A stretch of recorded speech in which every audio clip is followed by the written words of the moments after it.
नमस्कार भावना, रायगड जिल्ह्यातील कबड्डीचे सामने यूट्यूबवर पाहण्यासाठी आमच्या यूट्यूब चॅनल संकेत म्हात्रे 84 वर जाऊन सबस्क्राईब करा आणि बाजूच्या बेल आयकॉनवर ऑलला क्लिक करायला विसरू नका। आम्ही कोणतीही नवीन व्हिडिओ अपडेट केली तर तुमच्यापर्यंत त्याची नोटिफिकेशन येईल। धन्यवाद। खेळाडूला देखील कुठेतरी प्रेरणा मिळत असते आणि आपल्यासाठी थांबणार इथे मात्र गुणफलक मात्र 14-12 मध्ये करतात वेगवेगळ्या कारण पांडवादेवी रायवाडी हा संघ मात्र या सामन्यामध्ये विजयी झाला।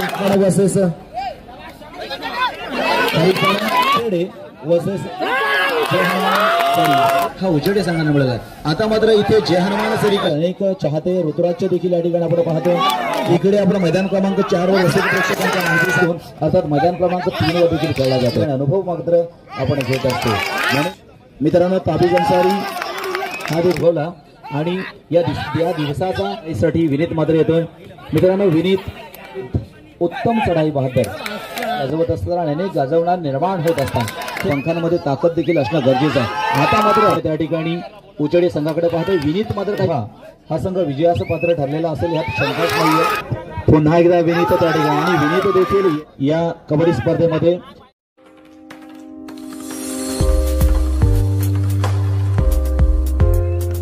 दोनही संघांना विनंती असेल आपण थोडस ऍडजस्ट करून घ्या, सहकार्य करा।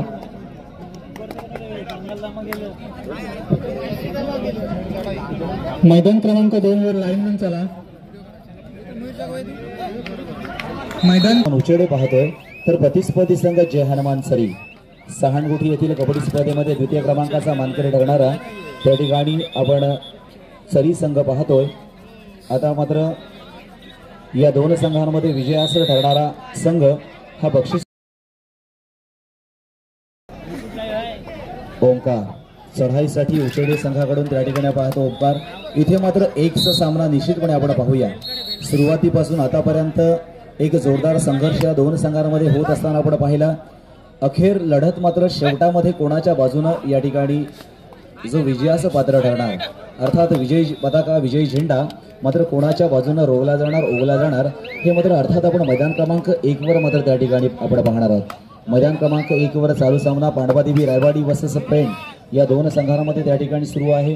काहीशा गुणांची आघाडी नक्कीच आपण या ठिकाणी पांडवादेवी रायवाडी या संघाकडे असताना नक्कीच इथे प्रतिस्पर्धी संघ मात्र आक्रमक पद्धतीने त्या ठिकाणी खेळ करणार का। पांडवादेवी रायवाडी या संघाकडे 12 तर पेंड या संघाकडे 10 म्हणजे नाममात्र 2 गुणांची आघाडी आणि 2 गुणांची पिछाडी या ठिकाणी असताना 2 म्हणजे काय तेवढे जास्त पण नाही आणि कमी पण नाहीये म्हणजे दोनही संघांना त्या ठिकाणी संधी मात्र आहे। संधी मात्र दोनही संघांना दिलेली आहे मात्र ह्या संधीचं सोनं करणं हे खेळाडू मित्र आपल्यावर आहे। शेवटची 3 मिनिटं देखील आहेत आणि 2 गुणांची आघाडी 2 गुणांची पिछाडी आपण पाहतोय। आता मात्र कौस्तुभ लाल आपल्या संघाचा अनेक वेळेला ज्या वेळेला गरज असते ना त्या वेळेला कौस्तुभला मात्र या ठिकाणी चढाईसाठी काढलं जातं। कौस्तुभचा देखील हळूहळू अनुभव मात्र वाढत आहे। एक चांगला खेळ मात्र या ठिकाणी कौस्तुभमध्ये होत असताना पाहतोय कारण जुन्यांपासून बोध घ्या आणि नव्याचा शोध घ्या। मित्रांनो जुन्यांमध्ये एखादा नवीन ज्या वेळेला ऍड करतो ना त्यावेळेला नक्कीच त्या नवीन खेळाडूला देखील कुठेतरी प्रेरणा मिळत असते आणि आपला चांगला खेळ मात्र त्या ठिकाणी करण्याचा प्रयत्न असतो। इकडे मात्र विनीत या ठिकाणी आपण पाहतोय पेंड संघाकडून आलेला कबड्डीपटू कारण नक्कीच इथे 12-10 असा गुणफलक असताना 4 वर्सेस 1 असा सामना आहे। इथे मात्र येणार की थांबणार इथे मात्र हो खेळाडूनं मात्र अर्थात चढाई पद्धतीने मात्र एक चांगला प्रयत्न त्या ठिकाणी केला होता परंतु निश्चितपणे एक चांगल्या दर्जाची पकड त्या ठिकाणी झाली आणि दोनहीकडे एक गुण मात्र देण्यात आला। एक सुंदर असा डिसिजन अर्थात किशोरजी माळी यांच्या माध्यमातून या ठिकाणी आपण पाहतोय। सामनाधिकारी म्हणून कार्यरत असताना मित्रांनो खूप मोठा प्रेशर आपण अनेक वेळेला सामनाधिकाऱ्यांच्या वर आलेला आपण पाहत असतो परंतु त्या ठिकाणी उभा असलेला सामनाधिकारी हा देखील मित्रांनो आपल्यातीलच एक घटक आहे हे देखील आपल्या लक्षात असू द्या। आज ते आहेत उद्या त्यांच्या ठिकाणी आपण असणार। या ठिकाणी आलो होतं आम्हाला इथे मात्र प्रशांत जाधव किती गुण घेणार अर्थातच 1 गुण आपल्या संघासाठी घेतोय। टाळ्या मात्र मोठ्या वाजल्या की समजायचं पांडवादेवी रायवाडी संघाच्या बाजूने मात्र एखादा गुण मात्र मिळतो। आता मात्र केदारलाल या खेळाडूला या ठिकाणी संजीवनी मिळते। मी जगदीश पाटील यांस केदारलाल आपण जर गुण मिळवला तर आपल्यासाठी 500 रुपयांचं बक्षीस मात्र आलेलं आहे। अर्थात जगदीश पाटील यांसकडून 500 रुपयांचं बक्षीस केदारलाल आपल्यासाठी आलेलं आहे। आपण जर गुण मिळवला तर आपल्यासाठी. असे अनेक चाहते या ठिकाणी आपण वेगवेगळ्या खेळाडूंच्या पाहत असतो. कोण कधी खेळाडू कोणाला कसा आवडेल, कारण ज्याचं त्याचं कर्तृत्व ज्याला त्याला पुढे घेऊन जायचं. मित्रांनो, ओळख छोटी असली तरी चालते, परंतु ती स्वतःच्या हिमतीवर असली पाहिजे तर त्याला किंमत मिळत असते. म्हणून स्वतःची किंमत तयार करण्यासाठी आपली हिंमत मात्र पणाला लावायची. असेच सामना पुन्हा एकदा आपण मैदान क्रमांक 1 वर पाहतो. त्या ठिकाणी नक्कीच पांडवादेवी रायवाडी वर्सेस जय भवानी वाशी अशा या दोन संघातील खेळ 14-11 म्हणजे 3 गुणांची आघाडी आपण पांडवादेवी संघाकडे पाहतो. इथे मात्र होत्याचं नव्हतं व्हायला मित्रांनो, वेळ लागत नाहीये. इथे मात्र देवतारी त्याला कोंडा मारी. इथे मात्र खऱ्या अर्थानं खरोखर गुण मिळाला तो पेण या संघाला आणि गुणफलक मात्र 14-12.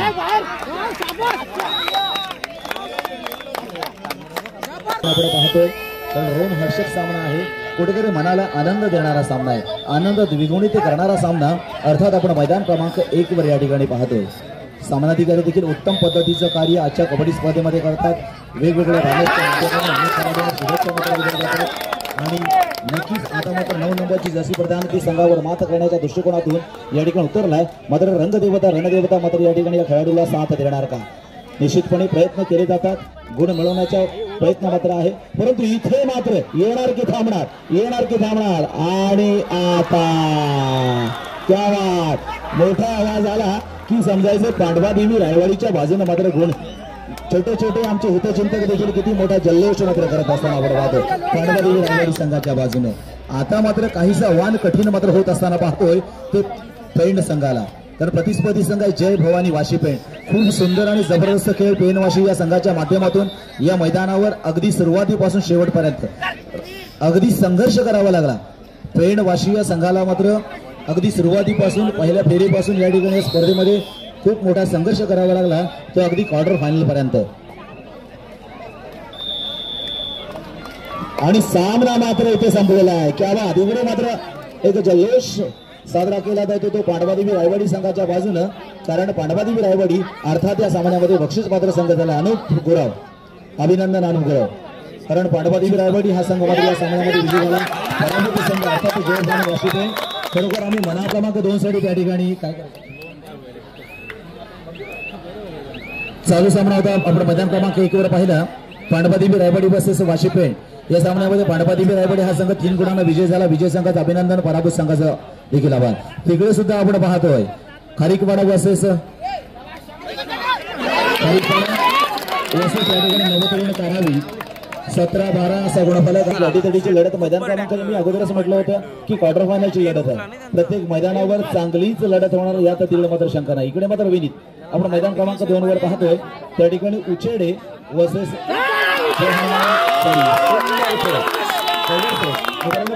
अतिशय चांगला अनेक कबड्डी स्पर्धांना देखील आपल्याला पाहायला मिळतं. अनेक चांगल्या पद्धतीनं खेळ करणारा, अनेक ठिकाणी चांगल्या पद्धतीनं खेळ करणारा उचेडे संघ आहे. यावर्षी देखील अनेक ठिकाणी अंतिम विजेता संघ होण्याचा मान सन्मान हा उचेडे संघाने मिळाला आहे. आता मात्र इथे जय हनुमान सरी कशा पद्धतीने खेळ करणार, आता सोपा टाकाच देखील या संघाला मात्र मिळाला. इथे मात्र ऋतुराज सहानगोटी येथील एक उत्तम पकड बहादूर म्हणून खऱ्या अर्थानं त्या ठिकाणी मान सन्मान मिळवलेला ऋतुराज या ठिकाणी चढाईसाठी येतोय. अष्टपैलू खेळ ऋतुराज कुमार गटामध्ये अनेक वेळेला ज्यानं रायगड जिल्ह्याचं प्रतिनिधित्व केलं. आता मात्र इथे चढाईच्या भूमिकेमध्ये आपण ऋतुराज या खेळाडूला मात्र पाहणार आहोत. आपल्या संघाचा अनेक वेळेला तारणहार करणारा खेळाडू आता मात्र रिक्त हस्ते परततोय. जयेश गावण एक नामांकित चढाई बाजारांच्या यादीमध्ये खऱ्या अर्थानं एक उच्च स्थानावर ज्या खेळाडूला आपण पाहतो असा हा जयेश गावण. जय हनुमान सरी संघाच्या प्रांगणामध्ये आपली नेहमीच दहशत आपल्या चढाईच्या माध्यमातून एक वेगळ्या प्रकारची दहशत मात्र त्या ठिकाणी जयेश गावण हा नेहमीच करत असतो. मग आता देखील आणि मैदान क्रमांक 2 वर मला वाटतं दोनही संघ 6-6 गुणांवर आहेत असं आम्हाला स्कोरबोर्ड काय दिसत नाहीये, परंतु जवळपास दोनही संघ समसमान गुणांवर असण्याचं या ठिकाणी संकेत मात्र या ठिकाणी मिळत आहे. नक्कीच एक अटीतटीची लढत असल्यानंतर रसिक प्रेक्षक देखील आवर्जून ती कबड्डी स्पर्धा मात्र पाहत असतात. त्या कबड्डीच्या काही क्षणांकडे, निवडक क्षणांकडे मात्र नजर असते. मग अशी नजर खऱ्या अर्थानं शोधत असते एक चांगला खेळ, एक गुणवत्तापूर्ण खेळ जो खऱ्या अर्थानं एक आदर्श देणारा खेळ त्या ठिकाणी ठरणार आहे. एक वरील चालू सामना संपला, ज्यामध्ये पांडवादीप राबाडी या आजच्या कबड्डी स्पर्धेमधील बक्षीसपात्र संघांच्या यादीमध्ये मात्र या ठिकाणी निश्चित झाला. 2 वर जय हनुमान सरी वर्सेस जय हनुमान उचेडे हा सामना मात्र सुरू आहे. दोनही संघ अटीतटीच्या या प्रसंगामध्ये आपण पाहतोय, अटीतटीमध्ये आपण खेळ करत असताना पाहतोय. ओंकार मात्र परतलाय. पुन्हा एकदा ऋतुराज चढाईसाठी, ऋतुराज एक आक्रमक चढाई ज्याच्या खेळाच्या माध्यमातून पाहतोय.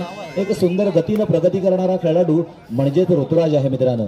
खरोखर अनेक चाहते ऋतुराजचे देखील या ठिकाणी आपण पाहतोय. आता मात्र ऋतुराज घेणार किती या अर्थातच संघासाठी घेतो उचेडे आणि रोहा वर्सेस कुरुल 27-12 म्हणजेच बजरंग रोहा हा संघ मात्र काहीशा गुणांना मात्र पुढे असताना आपण पाहतोय.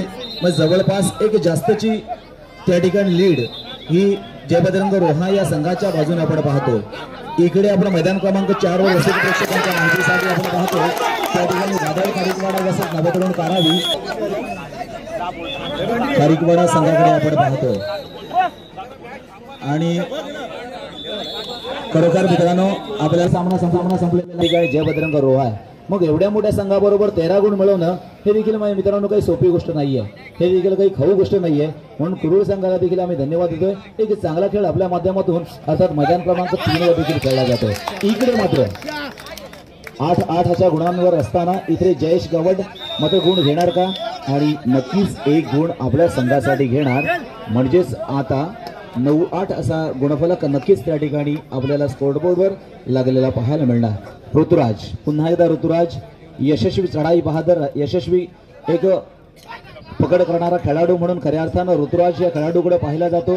खरं तर एक नव्या उमेदीनं, नव्या जोशानं या ठिकाणी खेळ करणारा खेळाडू. कबड्डीसाठी सुंदर अशी शरीरयष्टी, सुंदर अशी उंची आपण त्या खेळाडूच्या माध्यमातून देखील या ठिकाणी पाहतोय. कारण कबड्डी जेवढा खेळ सोपा आहे आणि तितक्याच डबल हा कठीण खेळ आहे. मात्र त्याची खोली खूप आहे मित्रांनो, त्याची उंची देखील खूप आहे. परंतु ते अजमावत असताना आपल्याला प्रत्यक्ष देखील त्या ठिकाणी अनुभव मात्र आपण घेत असतो. म्हणून या ठिकाणी जो कबड्डीचा चाहता वर्ग वाढतोय याचं कारणच ते आहे.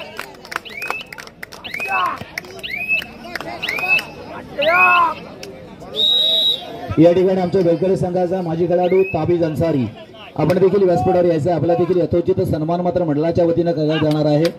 ताबीज अन्सारी या ठिकाणी मी आमच्या मंडळाच्या पदाधिकाऱ्यांना विनंती करणार आहे. ताबीज अन्सारी या आपल्या माजी खेळाडूचं या ठिकाणी अर्थात स्वागत करायचं आहे.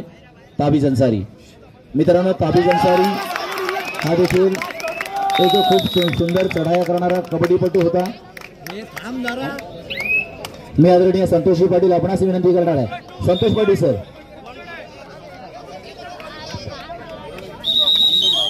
एक मोठा चाहता वर्ग या कबड्डी स्पर्धेसाठी खऱ्या अर्थानं एक मोठं योगदान देणारा वर्ग आहे. आणि अजून देखील या स्पर्धेमध्ये, या स्पर्धेसाठी, ही स्पर्धा पाहण्यासाठी मात्र आलेला वर्ग आहे. अनेक वेळेला पाहतो जर या सामन्यामध्ये जे कबड्डी खेळाडू आहेत यांना मात्र काहीतरी मिळणार आहे. जे बक्षिसाचं पात्र ठरणार त्यांना काही ना काही मिळणार आहे. म्हणजे रोख रक्कम आणि आकर्षक चषक. मात्र आमचा रसिक प्रेक्षक वर्ग निस्वार्थपणे या कबड्डीचा मनमुराद आनंद मात्र लुटत असताना आपण पाहतोय. नक्कीच कोण होणार स्पर्धेतील महाअंतिम विजेता संघ आणि त्याच्यासाठी ज्या ठिकाणी अतोनात प्रयत्न मात्र केले जातात. इथे खरं तर मी बेलकडे संघाला धन्यवाद देणार आहे. बेलकडे क्रीडा मंडळाला, ग्रामस्थांना या ठिकाणी मी धन्यवाद देणार आहे की आपण ह्या कबड्डी स्पर्धेचं खऱ्या अर्थानं आयोजन केलं आणि एक यशस्वीतेच्या बाजूनं आपण मात्र जात आहोत. की याच्यापेक्षा अजून वेगळं यश नाहीच. हे अगदी खूप सुंदर आणि चांगल्या पद्धतीचं यश आपल्या ह्या कबड्डी स्पर्धेला मिळतंय. कोणताही आमचा पदाधिकारी या ठिकाणी नाराज दिसत नाहीये. कारण ज्याच्यासाठी केला होता अट्टहास तो दिवस मात्र आज या ठिकाणी निश्चितपणे उगवला. आणि या दिवसाचा सांगता समारोपाकडे आपण वळत आहोत. म्हणजेच या कबड्डी स्पर्धेच्या बक्षनायकाला म्हणत असतो एक खरं तर जो खऱ्या अर्थानं संघर्ष असतो तो संघर्ष हा मैदान क्रमांक 2 वर आमचा रसिक प्रेक्षक वर्ग आहे. अर्थात हितचिंतक जरी नसला कोणाचा तरी सुद्धा कबड्डी पाहण्यासाठी आलेला आहे. आणि अशाच या 2 संघातील खेळ आपण अगदी या मैदानावर डोळ्यांमध्ये तेल घालून ही कबड्डी स्पर्धा पाहतोय, अर्थात निरीक्षण करतोय. आता मात्र विनीत चढाईसाठी विनीत मात्र येतोय. मित्रांनो, विनीत जय हनुमान स्पोर्ट्स कोपर या ठिकाणी झालेल्या कबड्डी स्पर्धेमध्ये सर्वोत्कृष्ट खेळाडूचा मानकरी त्या ठिकाणी चढाईचा मानकरी त्या ठिकाणी ठरला होता कोपर या ठिकाणी, अर्थात विनीत. आपल्या उंचीचा पुरेपूर फायदा अनेक वेळेला विनीतच्या माध्यमातून घेतला गेला आणि बक्षिसाचं पात्र देखील अनेक वेळेला ठरलेलं आपण पाहिला. वैयक्तिक स्वरूपाचं बक्षीस विनीत या खेळाडूंना देखील अनेक वेळेला संपादन केलेलं. इथे मात्र जयेश गावण एक नामांकित उत्तम चढाई बहादर, कारण चलाखी जी अंगामधील जी चलाखी आहे ना ही खूप चांगल्या पद्धतीनं आपण त्याच्याकडे पाहत असतो. खूप चांगला स्टॅमिना देखील नवीन नियमांच्या माध्यमातून आपल्या समोर आली. कारण ह्या नवीन नियमानुसार आपण जर या ठिकाणी सामना बरोबरी सुटला तर ट्रायब्रेकरवर सामना घेतला जातो, म्हणजे 5-5 चढायांमध्ये सामना घेतला जातो. 5-5 चढायांमध्ये जरी सामना त्या ठिकाणी बरोबरी सुटला तर मात्र त्या ठिकाणी सुवर्ण चढाई म्हणजे गोल्डन रेडवर घेतला जातो, म्हणजे निर्णायक सामना मात्र त्या ठिकाणी घेतला जातो. निर्णायक कबड्डी मात्र त्या ठिकाणी होते. पुन्हा एकदा ऋतुराजला मात्र या ठिकाणी अनेक वेळेला संधी दिली जाते आणि अनेक वेळेला संधीचं सोनं देखील ऋतुराज त्या ठिकाणी करत असतो. बिपिन तळेसारखा एक राष्ट्रीय खेळाडू आपण जय हनुमान सरी या संघामध्ये पाहतोय. गेले अनेक मैदानं ज्यानं गाजवलेत, कारण कबड्डीपटू कसे आहेत की अनेक स्पर्धा गाजवलेल्या असतात, अनेक गाजवत असतात आणि अनेक गाजवणार निर्माण होत असतात. ते निर्माण करण्याला देखील मित्रांनो तितकंच महत्त्वाचं आहे. आज संघामध्ये बिपिन तळे जरी उभा असला, एक चांगला परफॉर्मन्स होतो. आताच पोलीसच्या विभागीय कबड्डी स्पर्धा झाल्या, त्यामध्ये देखील उत्तम चढाई करणारा बिपिन तळे हा रायगड पोलीस या संघाचा खऱ्या अर्थानं खेळाडू ठरला. म्हणजे अजून देखील तीच गुणवत्ता आपण बिपिन तळे या खेळाडूमध्ये पाहतोय. राहुल भोईर असेल, एक परिपूर्ण संघ, ज्या परिपूर्ण संघ म्हणजेच या ठिकाणी जय हनुमान सरी आहे आणि तो देखील काही कच्च्या गुरूचा चेला नाही आहे. त्याने देखील अनेकच मैदानं गाजवलेली आहेत, अनेक स्पर्धांमध्ये यशाकडे झेप घेतलेली आहे. कारण उंच गरुडासारखं उंच उडायचं असेल ना तर मित्रांनो आपल्या बाहूंमध्ये आपल्या पंखांमध्ये ताकद देखील असणं गरजेचं आहे. आता मात्र त्या मात्र चांगल्या प्रकारचं प्रदर्शन आपण पाहिलं उचेडे संघाच्या बाजूने. उचेडे संघाची त्यात हितचिंतक वर्ग मात्र उचेडे संघ आपला खूप आहे. अर्थात जरी आपण अलिबागमध्ये कबड्डी स्पर्धा खेळत असाल तरी सुद्धा इथे कोणत्याही तालुक्याचा इथे काही मक्तेदार नाही आहे. इथे खेळाडूला महत्व आहे, इथे प्रत्येक संघाला महत्व आहे आणि त्याच्यामुळे आपला देखील खूप मोठा चाहता वर्ग या अलिबाग तालुक्यामध्ये देखील आपल्याला पाहायला मिळत आहे. निश्चितपणे त्या ठिकाणी आपण पाहतोय ओमकार चढाईसाठी आपल्या संघाचा एक आधारस्तंभ म्हणून अनेक वेळेला ज्या खेळाडूकडे आपण पाहतो तो मात्र या ठिकाणी चढाईसाठी येतोय. सामना मात्र 17-10 असा गुणफलक आपण पाहतो. 17 हा उचेडे संघाकडे आहे आणि 10 मात्र सरी संघाकडे आहे. म्हणजे 7 गुणांची तब्बल आघाडी आपण त्या ठिकाणी उचेडे संघाकडे पाहतोय. विनीत मात्र काहीतरी वेगळे घडवणार का की घडणार काहीशी आशा मात्र या ठिकाणी निर्माण करणार का आपल्या संघासाठी निर्माण करणं हे देखील मित्रांनो खूप महत्त्वाचं आहे, जे त्यासाठी खूप प्रयत्न करावे लागत असतात. पुन्हा एकदा जयेश गावड. चला मैदान क्रमांक 3 वरचा सामना मात्र संपलेला आहे. स्कोरशीट पाठवा, कारण जवळपास त्या ठिकाणी जयबजरंग रोहा हा संघ विजयाचं पात्र ठरलेला असेल यात शंकाच नाहीये. तर तशा प्रकारचं देखील लीड मात्र त्या ठिकाणी होती. पुन्हा एकदा जयेश गावंड यात होतो. 2 गुण मात्र त्या ठिकाणी जयेश गावंड या खेळाडूला मात्र मिळतोय. खूप सुंदर रसिक प्रेक्षक. पुन्हा एकदा विनीत त्या ठिकाणी विनीत देखील येणार का, परंतु नाही. इथे धरपकड मात्र सुरू आहे, चढावर ओढ मात्र त्या ठिकाणी सुरू आहे. चला खरोखर सुंदर खेळ आमच्या प्रेक्षकांना पाहायला मिळाला. एक यशस्वी कबड्डी स्पर्धा. मी अर्थात आदरणीय सरपंच संजयजी पाटील यांच्या खऱ्या अर्थानं तसेच सर्व ग्रामस्थांच्या अनेकांच्या या ठिकाणी आशीर्वादानं नेतृत्वाखाली या ठिकाणी संपूर्ण कबड्डी स्पर्धा मात्र खेळली जाते आणि नक्कीच यशाच्या मार्गाने झुकणारी, यशाच्या बाजूने झुकणारी, यशवंत ठरणारी, कीर्तिवंत ठरणारी एक बहुचर्चित कबड्डी स्पर्धा, बहुप्रतीक्षित कबड्डी स्पर्धा मात्र आज थोड्याच वेळात सांगता समारोपाकडे वळणार. कारण आतापर्यंत आपण पाहिलं या कबड्डी स्पर्धेमध्ये निश्चितपणे पांडवादेवी रायवाडी हा सेमीफायनलमध्ये दाखल झालेला आहे. जय हनुमान वादळ खारीकवाडा हा देखील सेमीफायनलमध्ये दाखल झालेला आहे. तदनंतर जयबजरंग रोहा हा देखील सेमीफायनलमध्ये दाखल झालेला आहे. मग मैदान क्रमांक 2 वरील चालू सामना ज्याच्यामध्ये जो संघ विजयात ठरणार तो सेमीफायनलमध्ये अर्थात दाखल होणार. म्हणजेच दाखलपात्र होण्यासाठी अजून आपल्याला काहीतरी करावं लागणार. म्हणजेच हा खेळ कबड्डीचा आहे, जो तुमच्या आमच्या आवडीचा आहे. प्रामुख्यानं ही आवड जोपासण्यासाठी, हा छंद जोपासण्यासाठी आपण सगळं काही बाजूला ठेवतो आणि या मैदानावर मात्र उपस्थित होत असतो. कारण मातीला गंध असतो, फुलाला सुगंध असतो आणि आम्हाला कबड्डीचा छंद असतो आणि हाच छंद खऱ्या अर्थाने या ठिकाणी पुरवण्यासाठी तुम्ही आम्ही सगळेजण या कबड्डी स्पर्धेच्या ठिकाणी आपण आलेलो असतो. 13x10चं मैदान आहे, परंतु मैदानामधील खेळ हा रोमहर्षक आहे. अनेक वेळेला अनेक सामने एकमेकांसमोर अनेक वेळेला खेळत असताना पाहतो, परंतु प्रत्येक वेळचा खेळ मात्र वेगवेगळ्या पद्धतीचा असतो. मग तोच संघ जिंकतो अशातला देखील भाग नाहीये. या वर्षीच्या जिल्हा अजिंक्य निवडणूक संघ इथे झेप घेतोय, ज्याला गगन भरारी असं म्हटलं जातं. गगन भरारी घ्यायची असेल तर आपल्याला देखील मित्रांनो तसे प्रयत्न करावे लागत असतात, कारण अपूर्ण स्वप्न पूर्ण करण्यासाठी झोप नाही झेप गरजेची आहे. जी झेप आपल्याला या कबड्डी स्पर्धेमध्ये घ्यायची आहे. आजच्या कबड्डी स्पर्धेचे देखील अनेकांनी स्वप्न पाहिले की या चषकावर आमचंच नाव आम्ही कोरणार आहोत, परंतु ही झेप आपल्याला घ्यायची असेल तर नक्कीच आपल्याला प्रयत्न करावे लागणार आहेत. उंच भरारी तर आपल्याला घ्यावीच लागणार आहे. परंतु आतापर्यंत बक्षिसांच्या यादीमध्ये खऱ्या अर्थानं पांडवादेवी रायवाडी, वादळ खारीकवाडा आणि जय बजरंग रोहा हे संघ मात्र या ठिकाणी दाखल झालेले आहेत. आता मात्र काहीसं चेहऱ्यावरील स्मित हास्य, चेहऱ्यावरील काहीसा आनंद ओसंडून वाहतोय तो जवळपास जय हनुमान उचेडे या संघाच्या बाजूनं. म्हणजे ज्या